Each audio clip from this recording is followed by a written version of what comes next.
ஏன் தெரியுங்களா? அந்த உயிர்த்தெழுந்த அந்த நிகழ்ச்சி உலகத்தையே ஜெயித்தார்கள். உலகத்தையே ஜெயித்தார். மரணத்தினுடைய கூறு, மரணத்துடைய கூரை இயேசு அப்படியே ஒட்டைச்சாது பாருங்க. ஒட்டைச்சு உலகமே, சாத்தானே, பாவமே இதோட முடிந்தது என்று சொல்லி இருக்கும் பொழுது 3ஆம் நாள் உயிரோடு இருந்தாரு பாருங்க யூத ராஜசிங்கம். எத்தனை ஆண்டுகள் ஆனாலும் சரி வாழ்க்கிறது மறக்க முடியாது. எனக்கு யார் உயிர் தெரிந்தது? யூத, சொல்லுங்க, யூத ராஜ சிங்கம். யூத ராஜ சிங்கம் உயிர் தெரிந்தார். சொல்லுங்க, அப்படியே உயிர் தெரிந்த, அப்படியே வாழ்க்கையில் அப்படியே உணர்வோடு ருசிக்கணும். உயிர் தெரிந்தார் சும்மா அப்படியே சொல்றது இல்லை, அதை அப்படியே ருசிக்கணும், இருதயத்தை ருசிக்கணும். அந்த உயிர் தெரிந்தார் அந்த இது அப்படியே வாழ்க்கையிலோ இருதயத்தில் அப்படியே முழுசா அப்படியே ருசிச்சு சொல்லணும் உயிர் தெரிந்தார் என்று சொல்லிட்டு. ஆகவேதான் இந்த கால வேளையில கூட செய்தியினுடைய தலைப்பு கிறிஸ்தவ வாசிங்க தமிழ்ல. உன் மீட்பர் உன்னை மீட்பதற்கு கடைசி நாளில் பூமியில் வந்து நிற்பாரா? இங்கிலீஷ் வாசிங்க. Will your Redeemer come to redeem you on your last day? உன் மீட்பர் உன்னை மீட்பதற்கு கடைசி நாளில் வந்து இந்த பூமியில் நிற்பாரா? முதல் ஒரு கேள்வியோடு ஆரம்பிக்கிறேன். அந்த கேள்விக்கு சரியாக பதில் சொன்னால் பிரதாப் சொல்வாரு. ஓகே, அந்த கேள்விக்கு சரியா பதில் கொடுத்தா பிரதாப் நீங்க அப்புறம் பதில் கேட்கலாம். ரெண்டு கேள்வி, அந்த ரெண்டு கேள்வி நீங்க பதில் சொல்லி ஆகணும். முதல் கேள்வி, பழைய ஏற்பாட்டில் யார் முதல் இயேசு கிறிஸ்துவின் உயிர்த்தெழுதலை மிகவும் தெளிவாகவும் உறுதியாகவும் விசுவாசித்த மனிதன் யார்? The Old Testament, who is the first believe the resurrection of Jesus Christ, also the second coming? Who's that person? Old Testament believe one person. Who is the first person who believed the Old Testament? யார் முதலாவதாக விசுவாசித்தது உயிர்த்தெழுதலை குறித்து பழைய ஏற்பாட்டில்?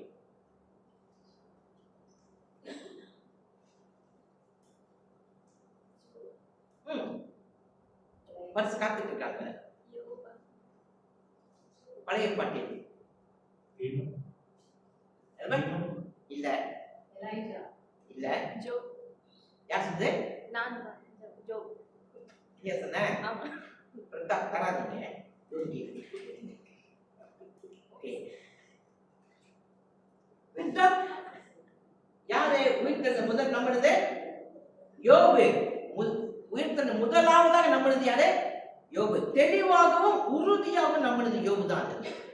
Okay, இரண்டாவது, புதிய ஏற்பாட்டில் இயேசுவின் உயிர்த்தெழுதலை யார் முதலாவது விசுவாசித்தது? The New Testament, who is the first man believed the resurrection of Jesus Christ? யார் முதலாவதாக இயேசுவின் உயிர்த்தெழுதலை புதிய ஏற்பாட்டில் விசுவாசித்தது? இந்த ரெண்டுக்கும் பதில் சொன்னா தான் பரிசு பிரதாப் பாருங்க.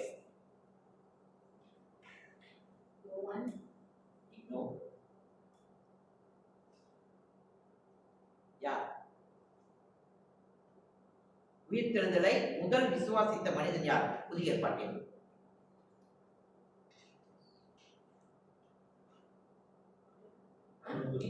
பீட்டரா? இல்ல. தெளிவாக உறுதியாக விசுவாசித்தது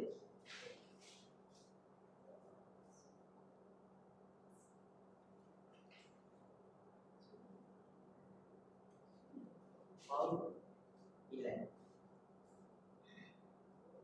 ஓகே, நான் சொல்லிட்டா பரிசுல உங்களுக்கு ஏன் பரிசு எனக்கு கிடைக்காது. இயேசு கிறிஸ்துவோடு கூட இடது கல்லன் ஒருவன் யாரு? Right hand, left hand Deep, right hand Deep இருக்குல்ல, அந்த ரைட் ஹேண்ட் தீப் வலது கல்லன் இருக்கான்ல, அவன் இயேசுவை பார்த்து என்ன கேட்டான்? என்னை நினைத்தருளும். அப்ப நினைத்தருளும் என்று அவன் சொல்லும் பொழுது remember me, the the writer did, he said, remember me, என்னை நினைத்தருளும் சொல்லும் பொழுது அவர் உயிர் தள்ள மாட்டார், அவரும் என்னை போல சாக போறாரு, எப்படி அவன் விசுவாசித்திருந்தால், அப்பொழுது சிந்தித்திருந்தால் அவன் சொல்லிப்பானா என்னை நினைத்தருளும் என்று சொல்லி. அப்ப அவன் உயிர் தெழுவார் என்று விசுவாசித்ததுனால்தான் அவன் சொன்னான், இயேசு கிறிஸ்து உயிரோடு எழும்புவார் என்று. அப்ப முதலாவதாக பழைய ஏற்பாட்டில் மிகவும் தெளிவாக உயிர்த்தெழுந்த விசுவாசித்த மனிதன் யோபு, புதிய ஏற்பாட்டில் தெளிவாக விசுவாசித்த மனிதன் வலது கள்ளன். யோபு 19ஆம் அதிகாரம் வசனம் 25 தொடங்கி 27 முடிய. யோபு 19ஆம் அதிகாரம் வசனம் 25 தொடங்கி 27 முடிய. Job chapter 19 verses 25 through 27. Job chapter 19 verse 25 through 27.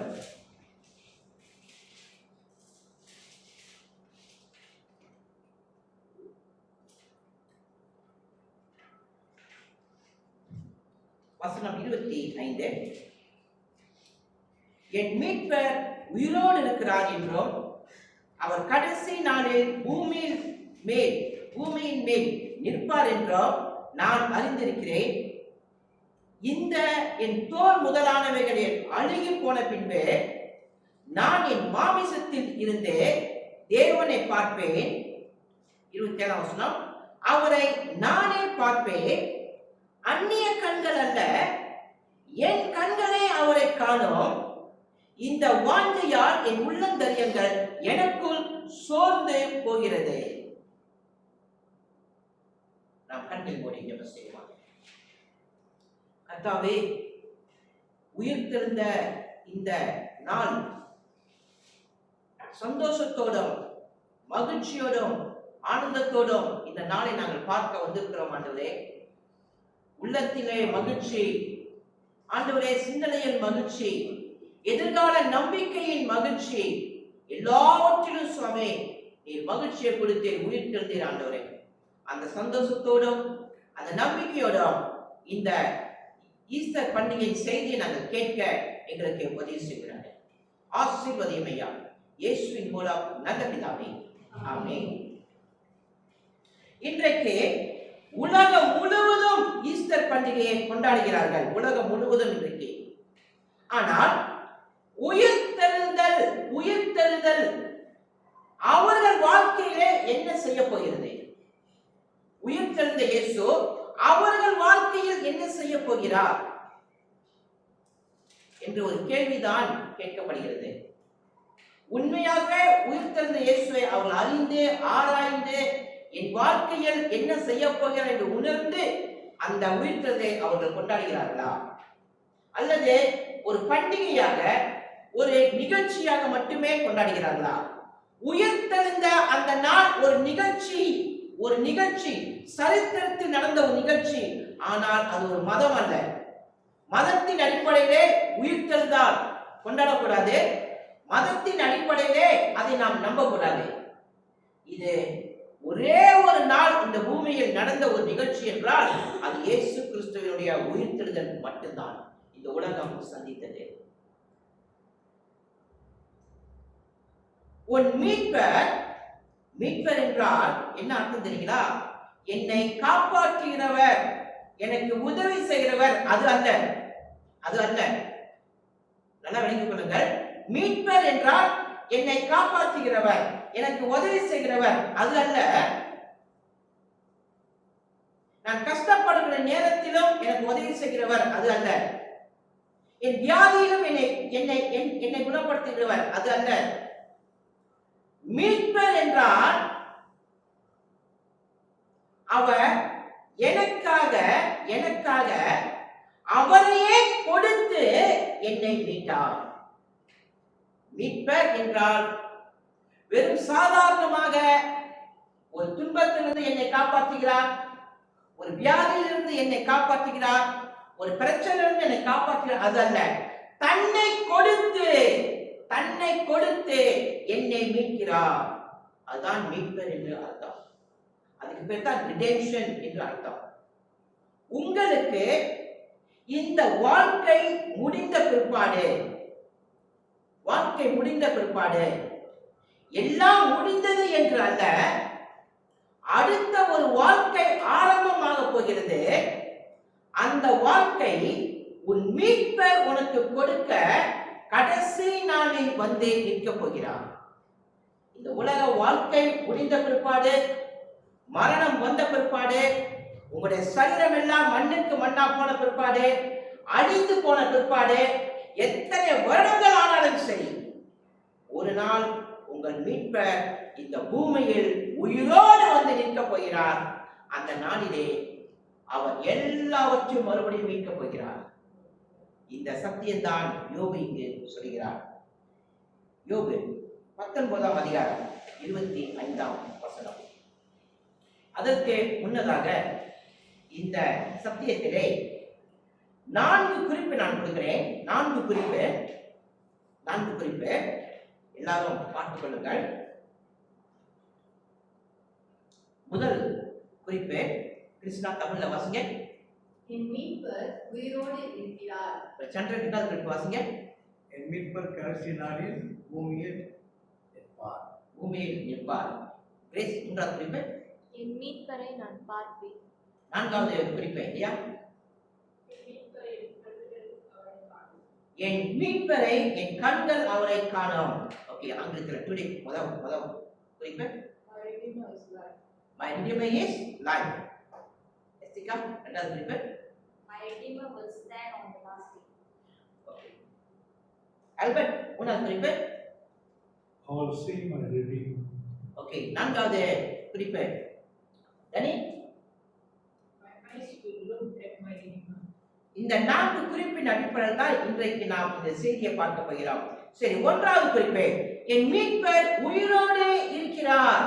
My Redeemer is life. 25ஆம் வசனம். யோபு 19ஆம் அதிகாரம் வசனம் 25. நான் வாசிக்கும் போது நீங்களும், நான் வாசித்த பிற்பாடு நீங்களும் என்னோடு சேர்ந்து வாசியுங்கள் அந்த வசனத்தை. என் மீட்பர் உயிரோடு இருக்கிறார் என்றும் அவர் கடைசி நாளில் பூமியின் மேல் நிற்பார் என்றும் நான் அறிந்திருக்கிறேன். யோபு பழைய ஏற்பாட்டில் எப்பொழுது வாழ்ந்தான் என்று பெரிய பெரிய இறையியல் வல்லுநர்கள் எல்லாருமே முயற்சி செய்யறாங்க. எப்பொழுது இவன் வாழ்ந்தான் என்று சொல்லி. ஏனென்றால் இவன் பயன்படுத்தின வார்த்தையெல்லாம் பார்க்கும் பொழுது ஆபிரகாமுடைய காலத்துக்கு முன்னதாக அவன் வாழ்ந்திருக்கலாம். பெரிய பெரிய வேத வல்லுநர்கள் எல்லாம் அதைத்தான் சொல்ல பார்க்காங்க. ஆபிரகாமுக்கு முன்னதாக அவன் வாழ்ந்த ஒரு மனிதன் தான் யோபு. இதை நானும் விசுவாசிக்கிறேன். ஆபிரகாமுக்கு முன்னதாக வாழ்ந்த ஒரு மனிதன். அப்படி என்றால் இவன் மிக மிக பழைய ஒரு மனிதனாக காணப்பட்டான். அதே வேளையில் இவன் ஒரு ராஜாவாகவும் இருந்திருக்கிறான். வசனத்தை நான் உங்களுக்கு சொல்ல முடியும், நீங்க கேட்டீங்கன்னா. ஒரு ராஜாவாகவும் வாழ்ந்திருக்கிறான். அப்படி என்றால் இயேசு கிறிஸ்துவுக்கும் யோபுவுக்கும் கிட்டத்தட்ட 3000 வருடம் வித்தியாசம். 3000 வருடம் வித்தியாசம். இயேசு கிறிஸ்து பூமியில் பிறப்பதற்கு 3000 வருடத்துக்கு முன்னதாகவே இயேசு உயிர் தெழுவார் என்று விசுவாசித்த மனிதன் இவன். அப்படிப்பட்ட மனிதன் இவன். சரி, யோபு ஏன் சொல்ல வேண்டும் என் மீட்பர் உயிரோடு இருக்கிறார் என்று? ஏன் சொல்லணும்? என்ன காரணம் சொல்வதற்கு?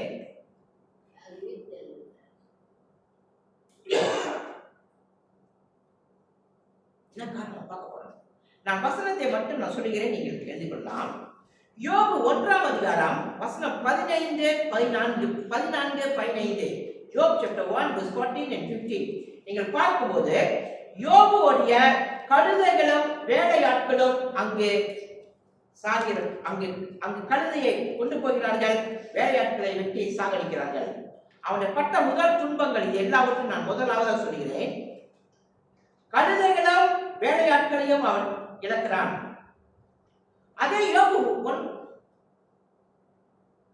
16ஆம் வசனம், யோபு 2ஆம் அதிகாரம், நீங்கள் வசனத்தை மட்டும் எழுதிக் கொள்ளுங்கள். 16ஆம் வசனத்தில் பார்க்கும் பொழுது, யோபு 1ஆம் அதிகாரம் 16ஆம் வசனத்தில் பார்க்கும்போது, ஆடுகளும் வேலையாட்களும் ஆடுகளை ஓட்டிக் கொண்டு போகிறார்கள், வேலையாட்களை சாகடிக்கிறார்கள். தேவனுடைய அக்கினியும் வானத்திலிருந்து இறங்குகிறது. 16ஆம் வசனம். யோபு 1:17 வசனத்தில் ஒட்டகங்களை ஓட்டிக் கொண்டு போகிறார்கள், வேலையாட்களை வெட்டி போட்டார்கள். யோபு 1ஆம் அதிகாரம் வசனம் 18-19 பார்க்கும்போது பிள்ளைகள் இறந்து போகிறார்கள். அப்ப முதலாவதாக துன்பம் வந்து அவனுடைய கழுதைகள், அவனுடைய ஆடுகள், அவனுடைய ஒட்டகங்கள், அவனுடைய பிள்ளைகள், சொத்துக்கள் எல்லாம் இழந்து விடுகிறான்.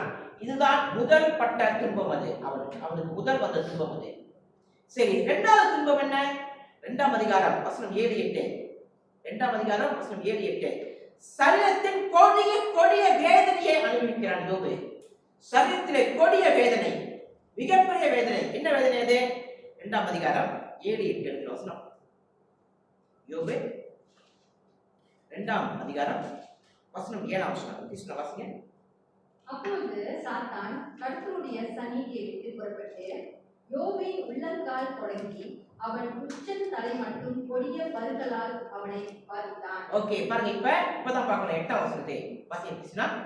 அவன் ஒரு ஓட்டை எடுத்து, கவனிங்கள், அவன் ஒரு ஓட்டை எடுத்து தன்னை சுரண்டிக் கொண்டு சாம்பலில் உட்கார்ந்தான். அப்படி என்றால் அவனுக்கு எப்படிப்பட்ட வியாதிகள் அங்கு வந்தது? 7ஆம் வசனம் பதில் சொல்லுது. 2ஆம் அதிகாரம் 7ஆம் வசனம். Job chapter 2:7. That verse gives the answer for him. 7ஆம் வசனம் பாருங்க. அப்பொழுது சாத்தான் கர்த்தருடைய சந்நிதியை விட்டு புறப்பட்டு யோபின் உள்ளங்கால் தொடங்கி அவன் உச்சந்தலை மட்டும் கொடிய பருக்களால் அவனை வாதித்தான். யோபுக்கு எப்படிப்பட்ட வேதனை வந்தது? உச்சந்தலை தொடங்கி உள்ளங்கால் வரைக்கும் கொடிய புண்கள், பருக்கள், கொடிய வேதனை யோபுவை சந்தித்தது. இதுதான் இரண்டாவது வேதனை, அவன் சரீரத்தில் வந்தது. இரண்டாவது வேதனை. சரி, மூன்றாவது வேதனை என்ன? அவனை ஆறுதல் படுத்த எத்தனை பேர் வந்தார்கள்? ஆல்பர்ட், யோபுவை ஆறுதல் படுத்த எத்தனை பேர் வந்தாங்க? அந்த ஒரு நிகழ்ச்சியை பார்த்து, அவனுடைய துன்பத்தை பார்த்து 3 பேர் வந்தாங்க. 3 பேர் வந்து, எஸ்தர், யோபு கவலைப்படாத, நாங்க உன்னோடு இருக்கிறோம் அப்படியே சொன்னாங்க. என்ன சொன்னாங்க? 3 நண்பர்களுக்கு வந்து யோபை பார்த்து,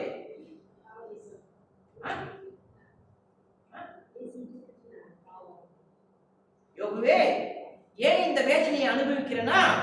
நீ செஞ்ச பாவத்தினால்தான் உனக்கு தேவன் கொடுத்த தண்டனை என்று சொன்னாங்க. 3 பேரும் அவனை ஆறுதல் படுத்தினாங்களா? தைரியப்படுத்தினாங்களா? என்ன செய்தாங்க? 3 பேரும் அவனை இன்னும் வேதனைப்படுத்தினாங்க. யோபுவை இன்னும் வேதனை யோபுக்கு வந்தது. அதான் மூன்றாவதாக துன்பம். நான்காவது துன்பம், அவனுடைய சரீரத்துக்கு என்ன நடக்க போகிறது அதை சொல்கிறான். அவன் சரீரத்துக்கு யோபு 17ஆம் அதிகாரம் 14ஆம் வசனம். Job 17:14. Job chapter 17:14. அவன் சரீரத்துக்கு என்ன நடக்க போகுது அதையும் சொல்கிறான். யோபு 17ஆம் அதிகாரம் 14ஆம் வசனம். சென்டர் வாசிங்க. என்ன எடுத்துக்கொள்ளுங்க. Job chapter 17:14.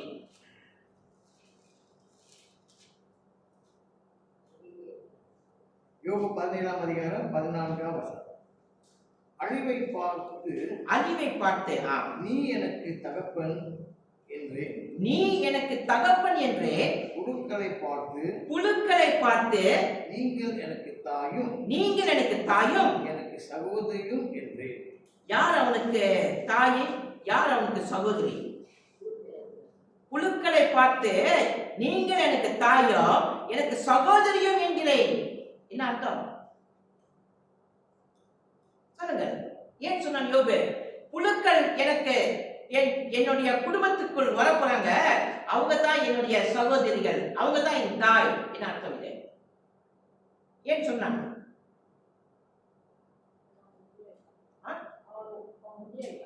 அவன் ஒன்றியாயிட்டான், தனியாயிட்டான். அதனால அவனுடைய நண்பு, அவனுடைய சகோதரியும் அவனுடைய அம்மாவும் புழுக்கள். அப்படியா?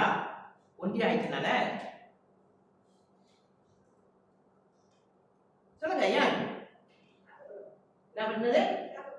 அப்படி என்றால் அவனை புதைக்க போகிறார்கள். மண்ணிலே புதைத்த பிற்பாடு அவனுடைய சரீரத்தை புழுக்கள் வந்து என்ன செய்வது?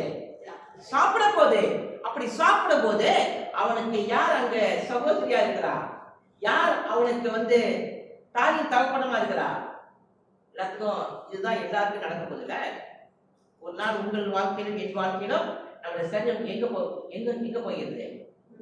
மண்ணுக்கு மண்ணா போகும்போது அப்ப யார் நம்முடைய நண்பர்கள்? புழுக்கள் தான் நம்முடைய நண்பர்கள். விளங்கிக் கொள்ளுங்க. அப்ப என்ன படிச்சிருந்தாலும், எவ்வளவு பெரிய பணக்காரனா இருந்தாலும், எவ்வளவு பெரிய ராஜாவா இருந்தாலும், கடைசியில ஒரு நண்பர்கள் யாரு? உடைய சகோதரன் சகோதரிகள் யாரு?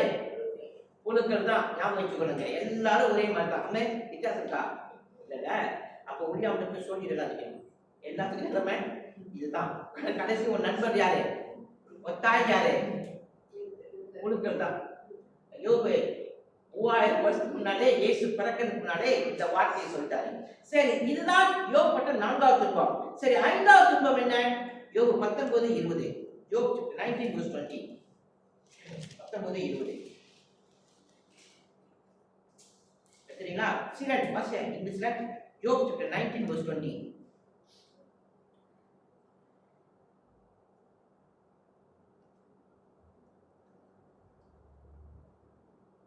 My boat clings to my skin and my flesh, and I have escaped only by the skin of my teeth.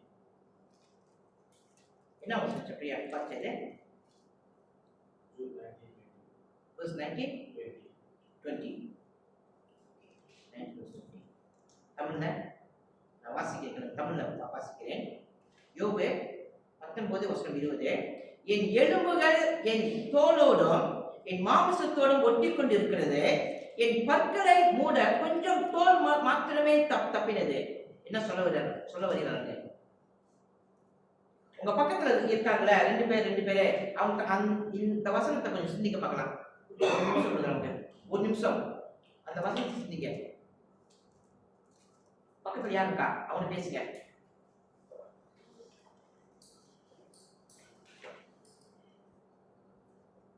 19:20.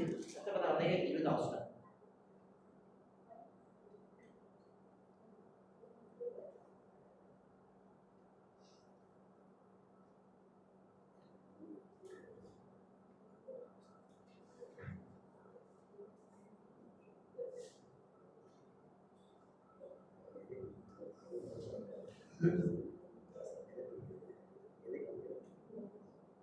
சிலன் அம்மோட உட்கார.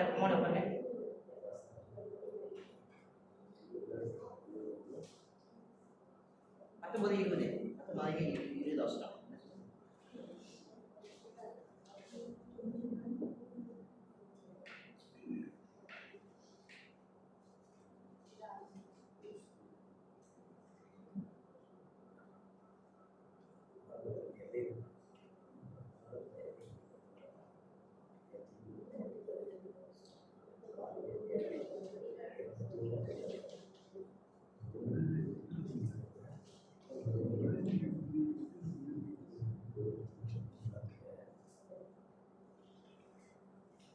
ஓகே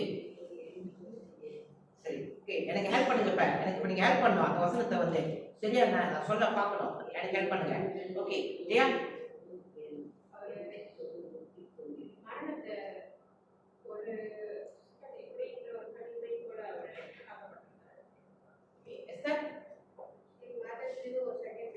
ஒரு செகண்ட் மரணத்துக்கு காத்திருக்காரு. செகண்ட் இருக்கா?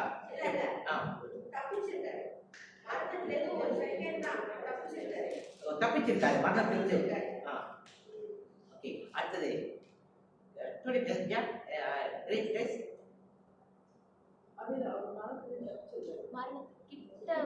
கடைசி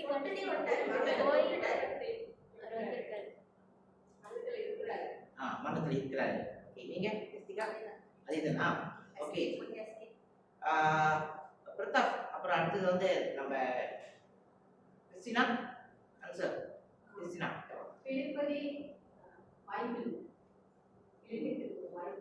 நீ உயிரோடு இருப்பதற்கு அவரால முடியாது. மரணத்துடைய கிட்ட போயிட்டாரு. ஆல்பர்ட், நீங்க ஆல்பர்ட்.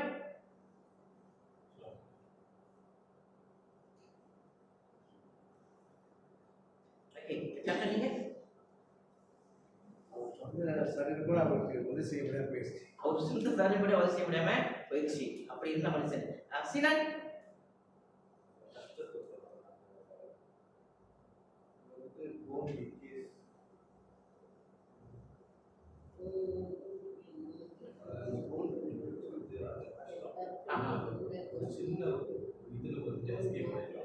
ஒரு சின்ன ஒரு கஷ்டம், அதான் தப்பிச்சு நிக்கிறாரு, கொஞ்சம் உயிர் போறதுக்கு தப்பிச்சு நிக்கிறாரு.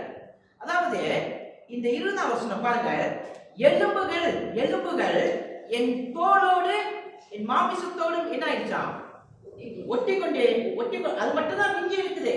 இது என்ன அர்த்தம் கேட்டால் யூத பழமொழி இது. இது போயம், யூத பழமொழி இது. இந்த வார்த்தை யூத பழமொழியில சொல்லுவாங்க, என் எலும்புகள் என் தோளோடு கொஞ்சம் மாம்சம் ஒட்டி கொண்டு இருக்குது, அதுதான் இனி எனக்கு வரப்போகுது என்னது, மரணம், சாவு மட்டும்தான் வரப்போகுது எனக்கு.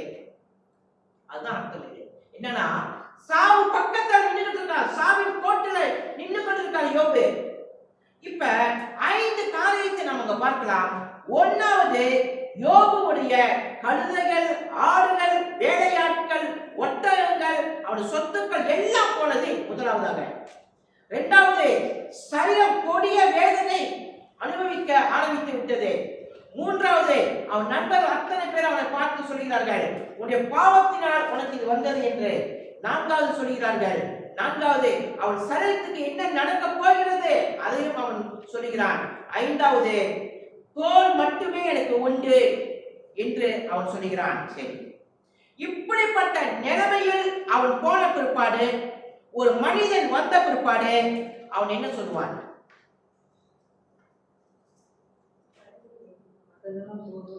என்ன சொல்லுவான்? பட்டதெல்லாம் இல்லை, நான் விசுவாசித்த தேவன் என்னை கைவிட்டார், இதெல்லாம் சொல்லுவான். இல்ல வேற என்ன சொல்ல போறானா? சொல்லுவானா? என்ன சொல்லுவான் ஆல்பர்ட்? நான் விசுவாசித்த ஆண்டவர், நான் ஆராதித்த ஆண்டவர் என்னை காப்பாற்றவில்லை, என்னை மறந்து விட்டார். இதைத்தான் சொல்லுவான். என்னை கைவிட்டு விட்டார், என் நம்பிக்கை அத்தனையும் அவர் மேல் வைத்தேன், எல்லாவற்றையும் இப்போது நான் இழந்து விட்டேன் அப்படிதான் சொல்லுவான். யார் சொல்லுவா? யோபு அப்படிதான் சொல்லுவான். எல்லா மனிதனும் அப்படித்தான் சொல்லுவாங்க. என்னுடைய தேவன், நான் நம்பின ஆண்டவர் என்னை கைவிட்டார், என்னை மறந்து விட்டார், இதான் சொல்லுவாங்க. ஆனா யோபு என்ன சொன்னா பாருங்க, எல்லாம் போன பிற்பாடு, இறந்த பிற்பாடு என்ன சொன்னான் யோபு? முதல் குறிப்பு 19ஆம் அதிகாரம் 25ஆம் வசனம். எல்லாரும் சேர்ந்து வாசிங்க. 19:25 வாசிங்க. 1 2 3. அவன் கடைசி நாளில் பூமியின் மேல் நிற்பார் என்றும் நான் அறிந்திருக்கிறேன். அந்த சூழ்நிலையிலே யோபு சொல்கிறான், என் மீட்பர் உயிரோடு இருக்கிறார்.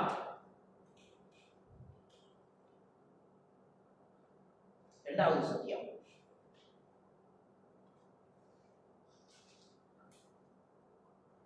என் மீட்பர் கடைசி நாளில் பூமியில் நிற்பார். 25ஆம் வசனத்திலே அந்த வார்த்தை வருகிறது. அவர் கடைசி நாளில் பூமியின் மேல் நிற்பார் என்று நான் அறிந்திருக்கிறேன். இயேசுவினுடைய 2ஆம் வருகையை விசுவாசித்த ஒரு மனிதன், பூமியில் யார் கடைசியா வந்து நிற்க போகிறார், பூமியின் முடிவில் 2ஆம் வருகையில் யார் நிற்க போறான்னு கேட்டா, அவன் அப்பொழுதே சொல்கிறான், இயேசு இந்த பூமியில் கடைசி நாளில் வந்து நிற்க போகிறார். கவனிங்க, ஆபிரகாமுக்கு முன்னால் வாழ்ந்த யோபு, இயேசு இன்னும் பூமியிலே பிறக்கவில்லை, இன்னும் இயேசு சிலுவையிலே மரிக்கவில்லை, இன்னும் அவர் கல்லறைக்கு போகவில்லை, இன்னும் உயிர்த்தெழவில்லை. அந்த ஒரு சூழ்நிலையிலே 2ஆம் வருகையை விசுவாசித்த மனிதன் இந்த யோபு. பாருங்க, நான் கேட்கிறேன், அவன் கையிலே வேதம் இருந்ததா? யோபுவின் கையிலே பைபிள் இருந்ததா? கிறிஸ்டினா, தேவாலயம், எருசலேம் தேவாலயம் இருந்ததா? நியாயப்பிரமாணம் இருந்ததா? பக்தியும் ஆசாரியர்கள் தீர்க்கதரிசிகள் இருந்தார்களா? சபை இருந்ததா? எதுவுமே இல்லல அவ கையில. எதுவுமே இல்லாம இருக்கும் பொழுது இயேசுவின் 2ஆம் வருகையை விசுவாசிக்கிறார். பூமியில் என் மீட்பர் வருவார் என்று சொல்லி நான் கேட்கிற ஒரு கேள்வி. தனி யோபு யாரு? யூதனா? யாரு யோபு? எந்த எந்த இனம் யோபு?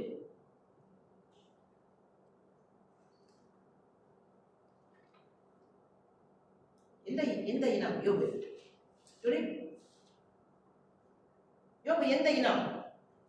யூதனா? எந்த எந்த எந்த எந்த எந்த ஜாதி யோபு?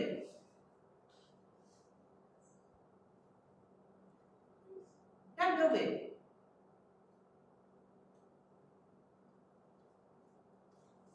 கிறிஸ்டியன் யார் யோபு?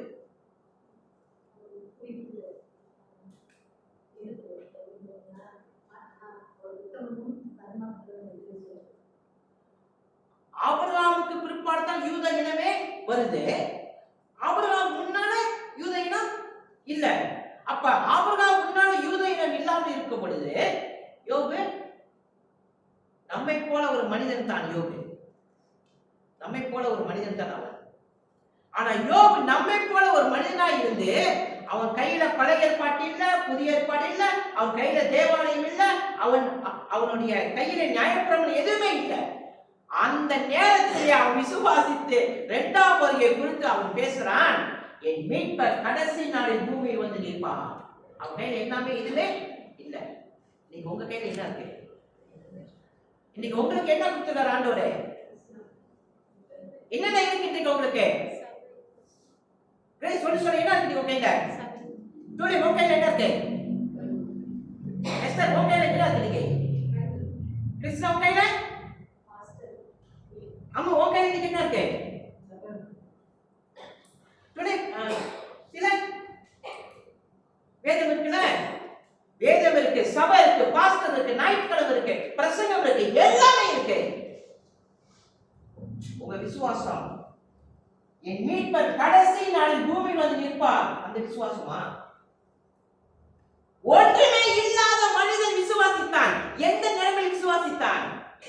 சுகமா இருக்கு, ஏசி போட்டு உட்கார்ந்துட்டு இருக்க அந்த நேரத்திலயா? எல்லாமே போய்விட்டது அவனை விட்டு. அந்த நேரத்தில் விசுவாசித்து வாயில வார்த்தை மட்டும்தான் போகுது, மரணத்துடைய கோட்டுக்கு வந்துட்டான். அந்த நேரத்துல விசுவாசிக்கிறான், என் மீட்பர் கடைசி நாளில் பூமியில் வந்து நிற்பார். என்னையா விசுவாசம் இது? என்ன விசுவாசம் இது? சாதாரண விசுவாசமா? சாதாரண நம்பிக்கையா? இன்றைக்கு எல்லாம் கையில கொடுத்தோம், விசுவாசம் இருக்கா? நம்பிக்கை இருக்கா? பல கேள்விகள், வேதனையான காரியங்கள். இது எல்லாமே யோபு பட்ட துன்பத்திற்கும் இழப்பிற்கும் இந்த வசனத்துக்கும் என்ன தொடர்பு இருக்கிறது? பூமியிலே கடைசி நாள் வந்து நிற்பார் என்று யோபு சொல்கிறான். ஆனால் அவன் பட்ட துன்பத்துக்கும் துயரத்துக்கும் இந்த வசனத்துக்கும் என்ன சம்பந்தம் இருக்கிறது? அவன் கர்த்தரை எப்படி அழைத்தான்? தேவனை எப்படி அழைத்தான்? மை ரிடீமர் சொல்லி அழைத்தான, மீட்பர் என்று சொல்லி அழைத்தான. பாருங்கள் எவ்வளவு அவன் இறையில் வல்லுநராக இருந்திருக்கிறான். வேதம் இல்லை, ஆனா வேதம் இல்லாமல் இருக்கும் போதும் அவ்வளவு கர்த்தரை அறிந்தான். அவன் சொல்ற வார்த்தை என்ன? மீட்பர். தேவன் யார்? என் மீட்பர். மீட்பர் என்றால் அர்த்தம் என்ன? அது மட்டும் இல்லமா, நான் எதையெல்லாம் இழந்தேனோ அவை அத்தனையும் திரும்பி எனக்கு அவர் கொடுக்க வல்லமையுள்ளவராயிருக்கிறார். நான் எவையெல்லாம் தொலைத்தேனோ, எது எல்லாம் என்னை விட்டு போனதோ, எது எல்லாம் எனக்கு இல்லையோ, அவை அத்தனையும் என் தேவன் திரும்பி கொடுக்க அவர் வல்லமை உள்ளவர். அப்படி என்றால் யோபு இந்த உலகத்தில் நான் சுகமாயிருவேன், எனக்கு நல்லா ஆயிரும், நான் மறுபடியும் வந்துடுவேன் சொல்லி விசுவாசித்தானா? இல்லை. அடுத்த உலகம் ஒண்ணு இருக்கு. அதுதான் நம்ம நம்பிக்கை. அடுத்த உலகம் ஒண்ணு இருக்கு. அந்த உலகத்தில் நான் போவேன், நான் அங்கு நான் இருப்பேன். அப்ப அந்த கடைசி நாள் மீட்பர் எனக்கு வருவான். வந்து நான் இழந்து போன அத்தனையும் சொல்லுங்க மகிமையாக, எல்லாரும் சொல்லுங்க மகிமையாக மாற்றுவார். எப்படி மாற்றுவார்? கடைசி நாள் ஏன் வந்து பூமி நிற்பார் இயேசு? எனக்கே தெரியல. அவரே வந்து தெரியாம நின்றுவாரா? ஏன் நிற்பாரு? எல்லாவற்றும் மகிமையாக மாற்றப் போகிறார். Glorification, everything glorify அடைய போது எல்லாமே கடைசி நாளில். உங்கள் வாழ்க்கையிலே எத்தனை துயரங்கள், எத்தனை துன்பங்கள், எத்தனை வியாதிகள், எத்தனை தொல்லைகள் எது வந்தாலும் சரி, யோபு சொன்ன இந்த வார்த்தையை விசுவாசிங்கள். என்ன விசுவாசிக்கணும்? கடைசி நாளில் எல்லாவற்றும் தேவன் மகிமையாக மாற்றுவார். விளங்கிக் கொள்ளுங்கள்.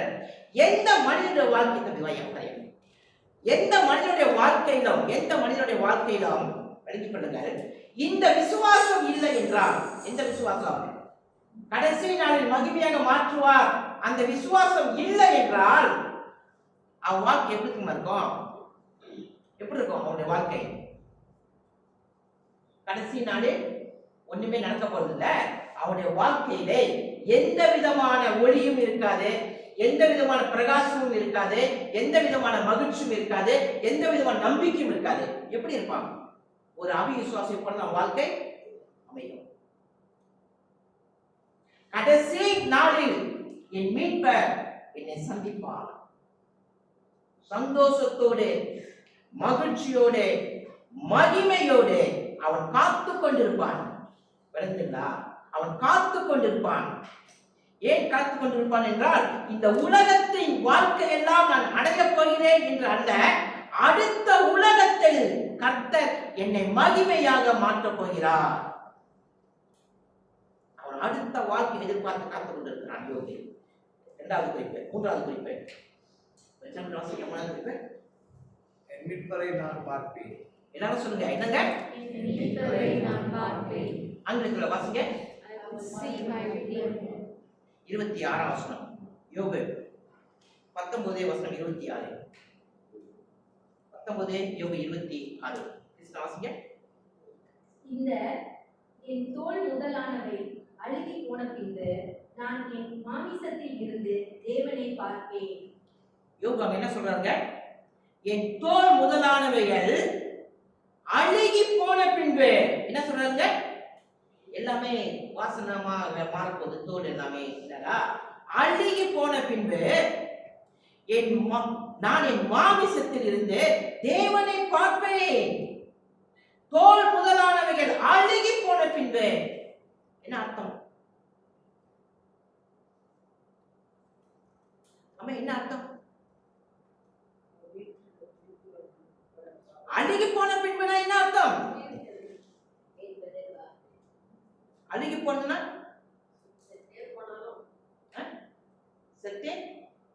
செத்து போனது மட்டும் இல்ல, செத்து போனது மட்டும் இல்ல. அந்த வார்த்தையை பாருங்க. தோல் முதலான அழுகி போன பின்பு அப்படின்னா என்ன நமக்கு நடக்க போகுதுன்னு சொல்றான். நான் மரித்து என்னை அடக்கம் செய்வார்கள். அடக்கம் செய்த பிற்பாடு நான் அழுகி போவேன். என்னுடைய சரீரம் என்ன மாறப்போகுது? அழுகி போகுது. அழுகி போகும்போது அவனுடைய கண்கள் அழுகும் அழுகாதது அழுகல. அப்ப எப்படி சொல்றான் அந்த 26 வசனத்தில்?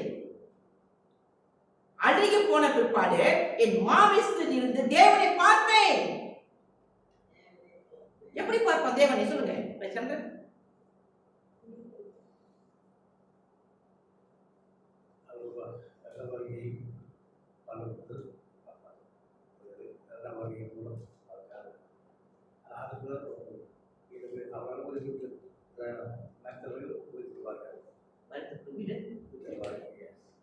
யோபு சொல்றாரு, என் மீட்பை நான் பார்ப்பேன் என்று சொல்லும் போது அழுகி போன என் உடம்பு, என்னுடைய உடம்பு மாயமாக போய் போயிடும், மண்ணுக்கு மண்ணா போயிடும், அது அழுகி போயிடும். அது அழுகி போன பின்பு என்னுடைய சரீரம் இருக்கல்லவா, என் சரீரம், என்னுடைய கண்கள் இருக்கல்லவா, என் கண்கள் எல்லாமே மகிமையோடு எழுந்திருக்கும்.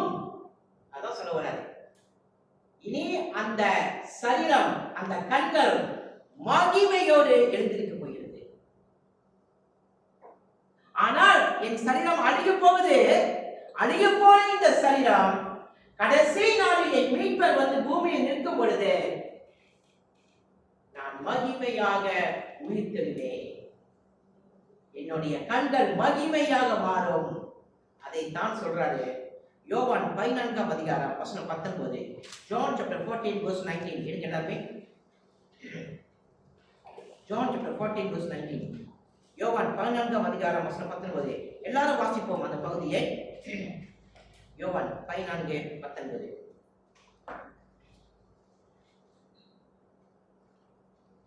வாசிக்கலாம். 14:19.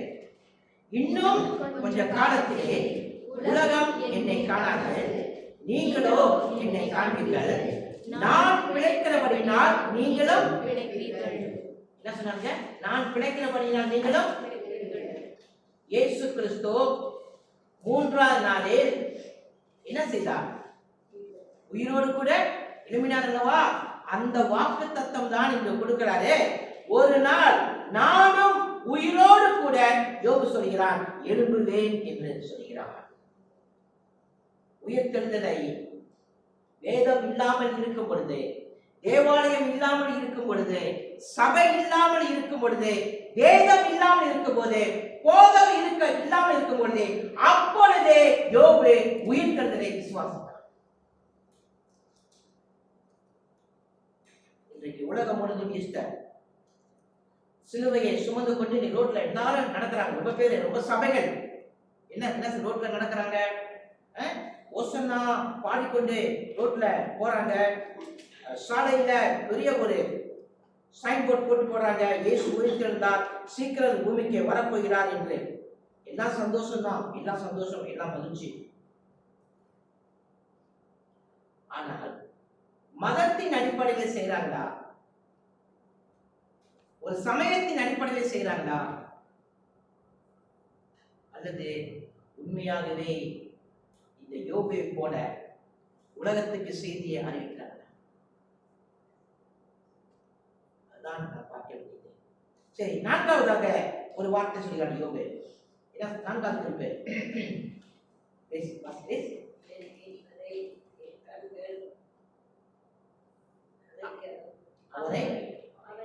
அவரை காணும். என் மீட்பரை என் கண்கள் அவரை காணும். 27ஆம் வசனம். யோபு 19:27. Job 19:27. எடுத்துக்கொள்ளுங்க. 19:27. சென்டென்ஸ் வாசிங்க. 19:27.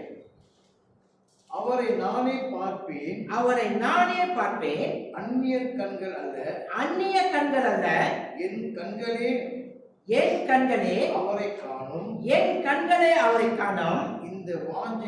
இந்த வாஞ்சையால் என் உள்ளிந்திரியங்கள் உள்ளந்தரியங்கள் எனக்குள் சோர்ந்து போகிறது.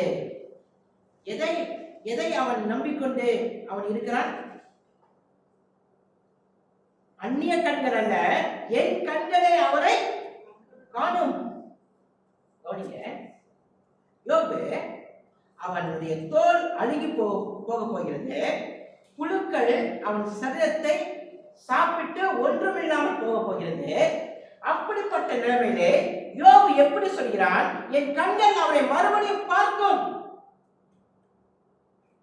சரீரம் மண்ணுக்கு போக போகிறது, ஆத்துமா தேவனிடத்துக்கு போக போகிறது. ஆனால் கடைசி நாளில் என்ன நடக்க போகிறது என்றால், அவன் சொல்கிறான் அவன் சரீரம் மகிமையோடு எழும்பும், அவனுடைய ஆத்துமா தேவனிடத்திலிருந்து ஒன்று சேரும். ஒன்று சேர்ந்து அவனுடைய ஆவியும் அவனுடைய சரீரமும் அவனுடைய ஆத்துமாவும் மகிமையாக இணையும் பொழுது என்னுடைய கண்கள் மகிமையாக மாறும், இந்த சரீரம் மகிமையாக மாறும், என்னுடைய வாழ்க்கை மகிமையாக மாறும். எப்பொழுது மாறும்? இந்த பூமியுடைய கடைசி நாளில் நான் மாறுவேன். நான் மாறி இதைத்தான் 1 கொரிந்தியர் 15ஆம் அதிகாரம் 43ஆம் வசனத்தை பவுல் சொல்றாரு. 1 John chapter 15 verse 43. 1 கொரிந்தியர் 15ஆம் அதிகாரம் வசனம் 43. 1 கொரிந்தியர் 15:43. 1 Corinthians chapter 15 verse 43.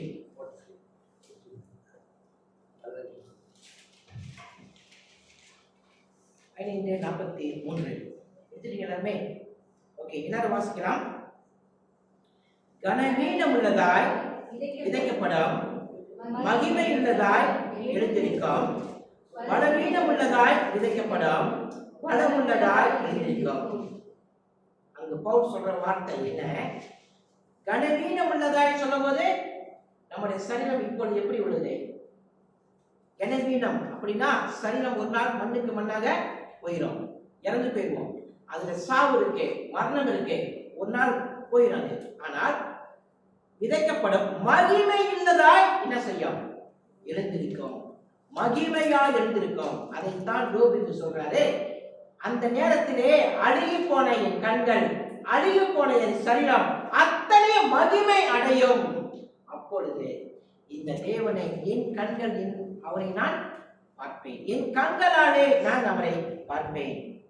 பவுல் உயிர்த்தெழுதலை சொல்வதற்கு முன்னதாக புதிய ஏற்பாட்டு விசுவாசிகள் உயிர்த்தெழுதலை எழுதுவதற்கு முன்னதாக யோபு என்ன பண்ணிட்டார்? அப்பயே உயிர்த்தெழுதலை எழுதிட்டார். அப்பயே யோபு உயிர்த்தெழுதலை விசுவாசித்த மனிதர். அவர் கையில பைபிள் இல்லை, அவர் கையில சபை இல்லை, பாஸ்டர் இல்லை, ஒண்ணுமே இல்லை, நியாயப்பிரமாணம் இல்லை. எல்லாவற்றுக்கும் முன்னதாகவே யோபு விசுவாசித்தான். என் மீட்பர் உயிரோடு கூட இருக்கிறான், கடைசி நாளில் பூமியில் வந்து நிற்பார். இன்றைக்கு கேள்வி இதுதான், யார் உங்கள் மீட்பர்? யார் உங்கள் மீட்பர்? இன்றைக்கு யார் உங்கள் மீட்பர்? இன்றைக்கு who is your redeemer? உலகம் உங்கள் மீட்பா? பொருள் உங்கள் மீட்பா? உங்கள் வேலை உங்கள் மீட்பா? உங்கள் நண்பர்கள் உங்கள் மீட்பா? யாராவது கடைசி நாளில் வந்து பூமியில நிற்பாங்களா? நிக்க முடியுமா? இல்லை, யாருமே நிக்க மாட்டாங்க. அப்ப உன்னை காப்பாற்ற முடியாத எதன் மேலும் உன் நம்பிக்கை வைக்க வேண்டாம், அது உங்களை காப்பாற்றாது. அப்ப கடைசி நாளில் யார் நிற்க போகிறார் என்று கேட்டால், மரணத்தை ஜெயித்தவர், உயிரோடு எழுப்பினவர், கடைசி நாளில் பூமியில் வந்து நிற்க போகிறார். அவர் ஒருவரே, கர்த்தராகிய இயேசு கிறிஸ்து மட்டுமே. ஆகவே இந்த செய்தியின் தலைப்பு, உன் மீட்பர் உன்னை மீட்பதற்கு கடைசி நாளில் பூமியில் வந்து நிற்பாரா என்று கேட்டால், ஒருவர் தான் நிற்பார். யார் அவர்? யார் அவர்? இயேசு கிறிஸ்து மட்டுமே. ஆமென். ஆமென்.